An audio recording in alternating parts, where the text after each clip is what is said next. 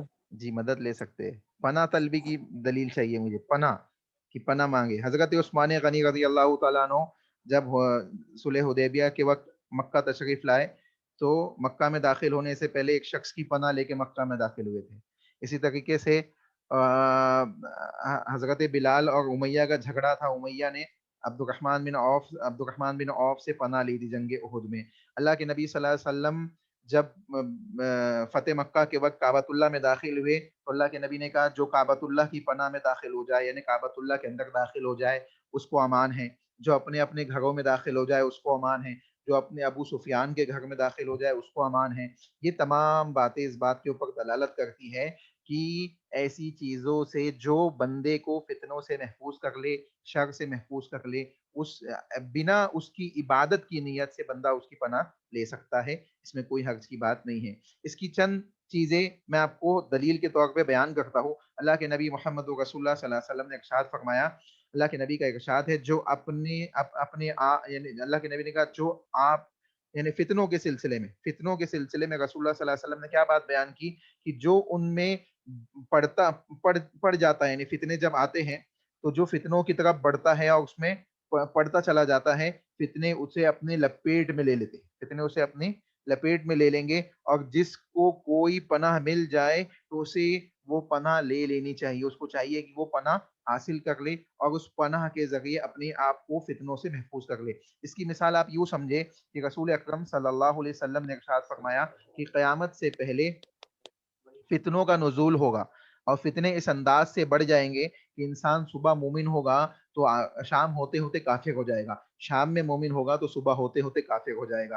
اللہ کے نبی محمد رسول اللہ صلی اللہ علیہ وسلم نے حدیث کے اندر بیان فرمایا کہ اس وقت وہ انسان جو دوڑ رہا ہے اس کے مقابلے میں چلنے والا، کھڑے کے مقابلے میں بیٹھنے والا، اسی طریقے سے باہر کے مقابلے میں گھر میں رہنے والا انسان کیا ہوگا؟ فتنوں سے محفوظ ہوگا۔ تو انسان کا اپنا ایمان بچانا مشکل ہو جائے گا، تو ایسے وقت میں انسان کو چاہیے کہ وہ فتنوں سے محفوظ ہونے کے لیے اپنے ایمان اور اپنی عزت کی حفاظت کرنے کے لیے جستجو کریں۔ چنانچہ معلوم کیا پڑا، یہاں پہ بھی پناہ طلبی کے ذرائع کیا ہے؟ مختلف دنیا کی اشیاء ہے، لیکن بندہ ان کی عبادت کی نیت سے نہیں بلکہ فتنوں سے بچنے کے لیے اس کی پناہ میں داخل ہو رہا ہے۔ اور یہ جو ذرائع دنیا کے موجود ہیں، اس ذریعے کو پیدا کرنے والی ذات بھی کس کی ہے؟ اللہ ہی کی ہے۔ چنانچہ یہ معلوم پڑ رہا ہے کہ یہ اس قسم کی چیزوں کا استعمال کیا جا سکتا ہے۔ اسی طریقے سے صحیح مسلم کی حدیث ہے، اللہ کے نبی محمد رسول اللہ صلی اللہ علیہ وسلم نے یہ بات بیان فرمائی کہ جس کے پاس اونٹ ہو وہ اپنے اونٹ میں چلا جائے، اور اس پناہ گاہ اور مقام عافیت کی آپ نے یہ وضاحت فرمائی، جس کے پاس اونٹ ہو وہ اپنے اونٹوں میں چلا جائے۔ یعنی مطلب یہ ہے کہ اگر کوئی شخص اونٹوں کے ذریعے مثلا اس زمانے میں ہوتا کیسا تھا کہ کسی کے پاس اونٹ ہوتا تھا، کسی کے پاس گدھا ہوتا تھا، کسی کے پاس کچھ بھی نہیں ہوتا تھا، ٹھیک ہے؟ تو اگر آپ کے پاس کوئی چیز نہیں ہے، آپ اپنے اونٹوں کے ذریعے یا اسی طریقے سے کسی دوسرے ذرائع سے آپ اپنی حفاظت کر سکتے ہیں، تو آپ اس کے ذریعے سے کیا کر سکتے ہیں؟ اس کا استعمال اس وقت میں انسان انجام دے سکتا ہے۔ اسی طریقے سے جابر بن عبداللہ رضی اللہ تعالی عنہ کے حوالے سے ایک حدیث موجود ہے، اللہ کے نبی صلی اللہ علیہ وسلم نے ارشاد فرمایا، بنو مخزوم کی کسی خاتون نے اس نے کیا کی؟ چوری کر لی۔ بنی مخزوم کی کوئی خاتون تھی جس نے چوری کے معاملے کو انجام دیا۔ جب اسے نبی صلی اللہ علیہ وسلم کے پاس لایا گیا تو اس نے ام سلمہ رضی اللہ تعالی عنہ سے پناہ طلب کی، اور مسلم کی ایک اور حدیث میں یہ بات بیان کی گئی کہ ام سلمہ رضی اللہ تعالی عنہ نے بیان فرمایا کہ نبی اکرم صلی اللہ علیہ وسلم نے فرمایا، ایک پناہ لینے والا بیت اللہ کی پناہ لے گا تو اس کی طرف ایک لشکر بھیجا جائے گا۔ چنانچہ معلوم پڑ رہا ہے ان تمام حدیثوں سے کہ ایسے وقت میں جب بندے کے اوپر ظلم ستم اور فتنوں کے معاملات کا اضافہ ہو جائے تو اس کو چاہیے کہ اس وقت اس کو اپنی حفاظت اور امان کے لیے جس چیز کی پناہ ملتی ہے وہ اس کی پناہ لے سکتا ہے. البتہ ایسی کسی چیز کی پناہ لینا جائز نہیں ہوگا جس کی لوگ عبادت کرتے ہو یا معبود باطل غیر اللہ کے طور پہ اس کو معبود کے طور پہ لوگ پوجتے ہو, یا اسی طریقے سے کسی ایسی نیت سے کسی کی پناہ لینا کہ یہی مجھے بچا سکتا ہے, یہی قادر مطلق ہے, اس کے بچائے بغیر میں بچ نہیں سکتا, ایسی کسی نیت سے کسی کی پناہ لی جائے گی تو یہ شرکیہ اعمال میں داخل ہوگا. گویا عبادت کا مقصد جو تھا اللہ ہی کے لیے وہ ہٹ کے معبود باطل کے لیے ہو جائے گا. سمجھ میں آئی بات؟ پناہ طلبی کی مثالیں سمجھ میں آ گئی سب کو؟ استعاذہ جی جی ہاں آ گئی انشاءاللہ. کوئی اشکال ہے, کوئی سوال ہے؟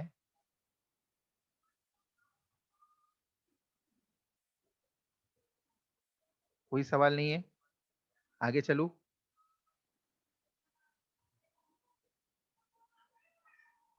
جی آگے چلو. جی چلیے. ہاں چلیے چلیے. اس کے بعد والی قسم دیکھیے, استغاثہ. اس سے پہلے ہم نے سب سے پہلے کوشچن نمبر 23 میں پڑھے تھے استعانت. استعانت کا مطلب کیا ہے؟ جلدی جلدی بتائیے. استعانت کا مطلب طلبی. جی مدد طلبی. مدد طلبی. طلبی. استعاذہ کا مطلب پناہ طلبی. پناہ طلبی. اور استغاثہ, استغاثہ یہ ایک تیسری قسم ہے. استغاثہ دیکھیں تینوں ہم معنی ہے ایک ہی وزن کے, استعانت, استعاذہ اور استغاثہ. ٹھیک ہے. مصیبت کے وقت مدد طلبی کہ عبادت ہونے کی دلیل ایک ہے. انسان نارملی اب دیکھیں مصیبت نہیں آئی ہے لیکن پھر بھی ہم اعوذ بکلمات اللہ التامات من شر ما خلق صبح اور شام پڑھ گئے کہ نہیں پڑھ گئے؟ تو مصیبت نہیں آئی ہے لیکن پھر بھی ہم پڑھ گئے, ہم اللہ سے پناہ مانگ گئے. قرآن پڑھ گئے ہیں تو اعوذ باللہ من الشیطان الرجیم پڑھ گئے, مصیبت نہیں ہے لیکن پناہ مانگ گئے اللہ سے. ایک ہے مصیبت آنے کے وقت بندہ پناہ مانگے تو اس کو کہا جاتا ہے استغاثہ. استغاثہ یعنی یہ سب سے یعنی یہ سمجھ جائیے کہ پناہ طلبی یہ معاملہ جو ہے انبیاء علیہم السلام اور متبین جو اس کے بعد سلف صالحین کے معاملات آئے, ان تمام سے یہ بات معلوم پڑ گئی ہے ہمیں, ان کے اعمال سے معلوم پڑ گئی ہے, صحابہ کے اعمال سے معلوم پڑ گئی ہے کہ مصیبت کے وقت میں کبھی بھی انہوں نے غیر اللہ کے سامنے اپنے ہاتھوں کو بلند نہیں کیا, اس سے مدد طلبی کا سوال نہیں کیا, وہ اللہ ہی کی طرف رجوع کرتے. جبکہ مشرکین کا معاملہ کیا تھا؟ وہ چھوٹی چھوٹی چیزوں میں بھی مصیبت تو چھوڑیے, مصیبت کے وقت وہ غیر اللہ کی طرف بھاگتے ہی تھے. چھوٹی چھوٹی چیزوں میں بھی جیسے سفر پہ نکلتے, رات میں سونے کا وقت ہوتا تو ستو کو گول کے بت بنا لیتے اور اپنے سگانے رکھ کے سو جاتے کہ صبح تک میری حفاظت کرنا. تو یہ دیکھے چھوٹی سی چیز, رات میں سو گئے اور اس کے بت کو بنا کے اس سے مدد طلبی کر گئے کہ صبح تک میری حفاظت کرنا, میں تو اس سے حفاظت کی دعا کرتا ہوں, اور صبح جب ہوتی بھوک لگتی تو اسی ستو کو پانی میں ڈال کے کھا جاتے. تو یہ ان کا عقیدہ تھا, یہ ان کی کیفیت تھی, جبکہ صحابہ کا معاملہ ایسا نہیں تھا. اور پہلے بھی جو اللہ کے نبی صلی اللہ علیہ وسلم نے پچھلی قوموں کا بھی ذکر کیا, اس میں جو نیک صالحین لوگ تھے انہوں نے بھی ہر ایسی مصیبتوں کے وقت میں اللہ ہی سے دعا مانگی. آپ کو وہ 3 لوگوں کا واقعہ یاد ہوگا جو غار میں پھنس گئے تھے, لمبی حدیث ہے. اللہ کے نبی نے کہا 3 بنی اسرائیل کے لوگ تھے جو ایک گفا میں پھنس گئے, ایک پتھر نے آ کے اس گفا کے منہ کو بند کر دیا. ان تینوں نے اپنے اپنے نیک اعمال کا ذکر کیا, اللہ سے دعا کی اور اللہ نے راستہ بنا دیا اور وہ لوگ آسانی کے ساتھ وہاں سے نکل گئے. تو مصیبت آئی ان کے اوپر, کس سے مدد طلب کی انہوں نے؟ اللہ سے مدد طلب کی, اللہ سے سوال کیا. ٹھیک ہے. اب تو مصیبت کے وقت خصوصیت کے ساتھ بندے کو چاہیے کہ وہ اللہ ہی سے مدد طلب کرے, اللہ کے علاوہ کسی دوسرے سے مدد نہ طلب کرے. تو آئیے اس کو بھی دیکھ لیتے ہیں انشاءاللہ. کہتے ہیں استغاثہ. استغاثہ یعنی مصیبت کے وقت پناہ طلب کرنا, مصیبت کے وقت بندے کا پناہ طلب کرنا. ٹھیک ہے. اب دیکھیے اس کے سلسلے میں بیان کر رہے ہیں, اللہ رب العالمین کا ارشاد ہے استستغیثون ربکم فاستجاب لکم. ٹھیک ہے. اللہ رب العالمین نے یہ بات بیان کی کہ اس وقت کو یاد کرو جب تم اپنے رب سے استغاثہ کر رہے تھے, پھر اس نے تمہاری سن لی. اللہ رب العالمین نے تمہاری سن لی. ٹھیک ہے. استغاثہ سہارا طلبی کرنا یا مشکلوں اور ہلاکتوں سے نجات حاصل کرنے کے لیے اپنے رب کی پناہ طلب کرنا. ٹھیک ہے, جیسے میں نے ابھی آپ کو بتایا کہ مصیبت کے وقت بندے کا مدد کا طلب کرنا. اول تو یہ ہے کہ اللہ سے استغاثہ ہو, اللہ ہی سے استغاثہ ہو, اللہ ہی سے استغاثہ کے معاملات کو انجام دیا جائے. یہ سب سے افضل اور کامل ترین عمل ہے. نیز انبیاء اور ان کے متبعین کا طریقہ اور اس کی دلیلیں ہمیں اہل علم سے یہی ملتی ہیں کہ انہوں نے اس ایسے وقت میں جب وہ خصوصیت کے ساتھ مصیبتوں کے اندر مبتلا ہوئے تو انہوں نے اللہ رب العالمین ہی کی مدد کو, اللہ رب العالمین ہی سے مدد کو ترجیح دی اور اس کے علاوہ کسی دوسرے سے مدد طلبی کا سوال نہیں کیا. ٹھیک ہے, دیکھیں یہ دلیل کے طور پہ آپ کے سامنے یہ آیت پیش کی گئی جو ابھی ہم نے پڑھی ہے. اس وقت کو یاد کرو جب تم اپنے رب سے سہارا طلب کر رہے تھے, اللہ سے مدد مانگ رہے تھے, پھر اس نے تمہاری سن لی کہ میں تم کو 1000 فرشتوں سے مدد کروں گا جو سلسلہ وار چلے آئیں گے. یہ واقعہ کب کا ہے؟ کون سی جنگ میں یہ واقعہ پیش آیا تھا, بتا سکتا ہے کوئی؟ سب سے پہلی جنگ کون سی ہوئی تھی؟ جنگ بدر. ٹھیک ہے, جنگ بدر میں, غزوہ بدر میں یہ واقعہ پیش آیا کہ نبی اکرم صلی اللہ علیہ وسلم نے اللہ رب العالمین سے اس کیفیت کا ذکر کیا کہ اللہ یہ 313 لوگ جو آپ کے ساتھ اللہ تیرے دین کے لیے اپنے گھروں سے نکلے ہیں, اور اگر یہ آج ختم ہو گئے تو قیامت تک تیری عبادت کرنے والا کوئی نہیں ہوگا. گڑ گڑا کے اللہ کے نبی صلی اللہ علیہ وسلم نے اللہ سے مدد طلبی کا سوال کیا. صحابہ نے بھی اللہ رب العالمین کے سامنے عاجزی اور انکساری کے معاملات کو پیش کیے, یہاں تک کہ اللہ رب العالمین نے آیت نازل کر دی استستغیثون ربکم فاستجاب لکم, کہ اے لوگو اس وقت کو یاد کرو جب تم اپنے رب سے فریاد کر رہے تھے اور اس نے فرشتوں کے ذریعے تمہاری کیا کی, مدد کی. چنانچہ اللہ کے نبی صلی اللہ علیہ وسلم کو خوشخبری دی گئی کہ نبی 1000 فرشتے, اور بعض مختلف اقوال بھی موجود ہے, تو پے در پہ فرشتے آتے چلے گئے اور فرشتوں کے ذریعے اللہ رب العالمین نے صحابہ اور رسول اکرم صلی اللہ علیہ وسلم اور صحابہ کی کیا کی, مدد کی. یہاں تک کہ صحابی رسول بیان کرتے ہیں کہ ہم دیکھتے کہ مشرکین بھاگ رہے ہیں, ابھی ہم تلوار گھمانے کی ہیں اور اس سے پہلے ان کی گردن کیا ہو جاتی ہے, الگ ہو جاتی ہے. تو اس قسم کے معجزاتی معاملات بھی ہم نے دیکھے, یہاں تک کہ ابلیس لعین جو اس لشکر میں شامل تھا مشرکین کی جانب سے, اس نے جب فرشتوں کو دیکھا تو وہ بھی بھاگنے لگا. کس کی شکل میں آیا تھا ابلیس؟ کسی کو معلوم ہے, نام یاد ہے؟ ابلیس کس کی شکل میں آیا تھا جنگ بدر میں مشرکین کی جانب سے؟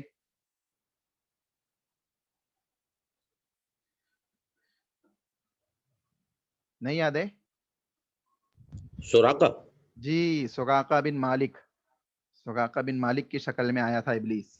ٹھیک ہے, تو یہ کیا پتہ چل رہا ہے کہ صحابہ نے کیا کیا ایسے وقت میں جب ان کے اوپر مصیبتیں آئی تو کس سے مدد مانگی؟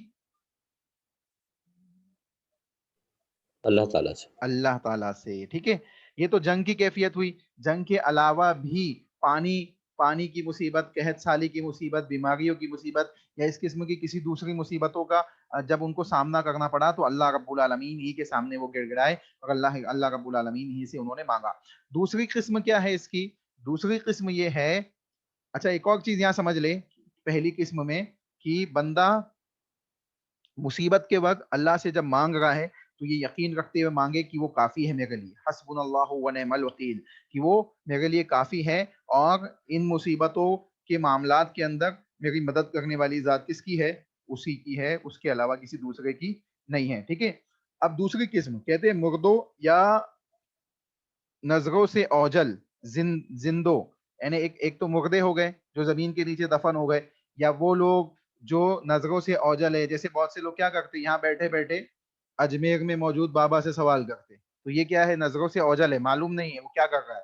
نظروں سے اوجل زندوں سے استغاثہ اور سہارا طلبی کا سہارا لینا, یہ کیسا ہے؟ تو وہ سہارا دے سکتے کیا؟ کوئی مردہ آپ کو سہارا دے سکتا؟ وہ تو خود محتاج ہوتا ہے, جب موت کے بعد اس کو خود 4 کندھوں پہ لے جایا جاتا ہے, وہ اس بات کی طاقت اور قوت نہیں رکھتا کہ وہ خود قبرستان چلے جائے, خود غسل جنازہ اس کو خود اپنا لے لے, یا اس قسم کے دوسرے معاملات کی طاقت جب وہ نہیں رکھ سکتا تو قبر میں جانے کے بعد ایسی کون سی صلاحیت اس کے اندر پیدا ہو جاتی ہے کہ لوگ جا کے اس سے مانگنے لگتے ہیں, اس سے سوال کرنے لگتے ہیں. چنانچہ کہتے ہیں مردوں یا نظروں سے اوجل زندوں سے استغاثہ اور سہارا طلبی جو کہ سہارا نہیں دے سکتے, یہ شرک ہے. یہ کیا ہے؟ شرکی عمل ہے, کیونکہ ان سے استغاثہ وہی کر سکتا ہے جو ان کے لیے کائنات میں مخفی تصرف کا عقیدہ رکھتا ہو. یعنی ایک انسان جو مردوں سے یہ عقیدہ رکھتا ہے کہ یہ مخفی اور چھپے ہوئے تصورات کے یا اسی قسم کے یعنی طاقت و قوت کے مالک ہے, ایسا عقیدہ رکھتا ہو, وہی جا کے ان سے کیا کرے گا؟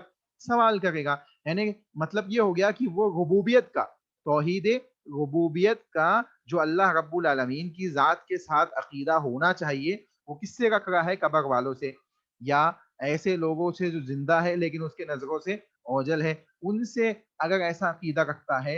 اللہ نے کہا اَمَّن يُجِيبُ الْمُضْطَرَّ إِذَا دَعَاهُ وَيَكْشِفُ السُّوءَ وَيَجْعَلُكُمْ خُلَفَاءَ الْأَرْضِ أَإِلَٰهٌ مَّعَ اللَّهِ قَلِيلًا مَّا تَذَكَّرُونَ. اللہ نے کہا یا وہ ذات جو بے قرار آدمی کی سنتا ہے جب وہ اس کو پکارتا ہے اور مصیبت کو دور کر دیتا ہے اور تم کو زمین میں صاحب تصرف بناتا ہے, کیا اللہ کے ساتھ کوئی اور معبود ہے؟ کیا اللہ کے ساتھ کوئی اور معبود ہے؟ گویا سوال کے طور پہ اللہ نے اس بات کا اعلان کر دیا الہ مع اللہ, کہ اللہ کے ساتھ کوئی معبود ہے. اس کا مطلب اللہ کے ساتھ کوئی معبود نہیں ہے, وہ اکیلا ہے. اور یہی چیز ہم دوسرے الفاظ میں یوں بھی بیان فرماتے ہیں جب ہم یہ دعا پڑھتے ہیں, جب ہم اس چیز کو پڑھتے ہیں, کتاب اللہ کی آیت پڑھتے ہیں, قل ان صلاتی و نسکی و محیای و مماتی للہ رب العالمین, کہ اے نبی آپ کہہ دیجئے کہ بے شک میری نماز, ان صلاتی و نسکی میری قربانی, و محیا میرا جینا, و مماتی اور میری موت, للہ اللہ ہی کے لیے ہے جو رب العالمین ہے, لا شریک لا اور اس کا کوئی شریک نہیں ہے. گویا کیا معلوم پڑ رہا ہے کہ جب اس کا کوئی شریک نہیں ہے تو ایسے لوگوں سے جو قبروں کے جو مٹی کے نیچے دفن ہو چکے ہیں یا جو آپ کے سامنے موجود نہیں ہیں, ایسے لوگوں سے استغاثہ کرنا, مصیبت کے وقت مدد طلب کرنا, یہ حد درجے کی جہالت اور بے وقوفی والا معاملہ ہے. انسان ایسی چیزوں کی وجہ سے شرک اکبر میں مبتلا ہوگا جو اس کو اسلام سے نکالنے کا کیا بنے گا؟ ذریعہ بنے گا. اور اللہ کے نبی محمد رسول اللہ صلی اللہ علیہ وسلم نے یہ بات بیان کی کہ اللہ کی لعنت ہو اس پر جو غیر اللہ کے لیے ذبح کرتا ہے. من ذبح بغیر اللہ, اللہ کے نبی نے کہا لعن اللہ من ذبح بغیر اللہ, جو اللہ کے علاوہ دوسروں کے لیے ذبح کرتا ہے اس کے اوپر کیا ہے؟ اللہ کی لعنت ہے. گویا کسی قسم کی عبادت جس کو کہی جائے گی, جو عبادت ہے اس عبادت کو اللہ کے علاوہ کسی دوسرے کے لیے انجام دینا جائز اور درست نہیں ہے. اسی طریقے سے تیسری قسم کیا ہوگی کہ سہارا دے سکنے والے یعنی ایسا انسان جو زندہ ہے اور سہارا دینے کی صلاحیت رکھتا ہے, ٹھیک ہے, سہارا طلب کرنا یہ استعانت کی طرح جائز ہے, یہ استعانت کی طرح جائز ہے. اللہ تعالیٰ نے حضرت موسیٰ علیہ السلام کے تذکرے میں فرمایا فاستغاثہ الذی, اللہ رب العالمین نے موسیٰ علیہ السلام کے سلسلے میں بات بیان کی, مختصر انداز میں آپ کے سامنے رکھتا چلوں. کہا کہ تو وہ جو ان کے معاملات یعنی موسیٰ علیہ السلام کے سلسلے میں.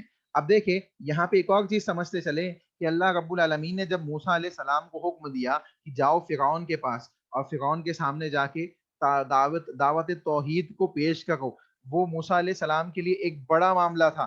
موسیٰ علیہ السلام نے کہا اے اللہ میرے ساتھ میرے بھائی ہارون کو کر دو تاکہ وہ میرا معاون بن جائے, میرا مدد کرنے والا بن جائے. تو دیکھیں یہاں پہ حضرت موسیٰ علیہ السلام اپنے بھائی کے سلسلے میں بات بیان کر رہے. چنانچہ ایسے معاملات جہاں آپ کی مدد کرنے والا کوئی انسان ہو اور وہ اس کی صلاحیت رکھتا ہو اور ایسے وقت میں مصیبت کے وقت میں آپ کو اس کا سہارا ہو سکتا ہو, اللہ کے اوپر ایمان اور عقیدہ رکھتے ہوئے اس سے مدد لی جا سکتی ہے, اس سے سوال کیا جا سکتا ہے. ٹھیک ہے, تو یہ جائز اور درست ہے جیسے کہ استعانت میں جائز تھا. ٹھیک ہے, اسی طریقے سے مزید چند چیزیں ہیں لیکن ٹائم اس بات کی اجازت ہمیں نہیں دے رہا ہے, اس لیے انشاءاللہ بقیہ چیزیں ہم آئندہ کلاس میں پڑھیں گے.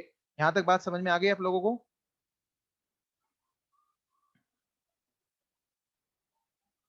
جی جلدی بتائیے.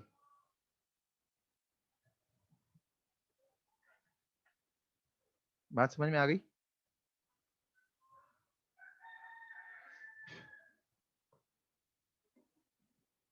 چلیے دعا پڑھ لیجیے پھر.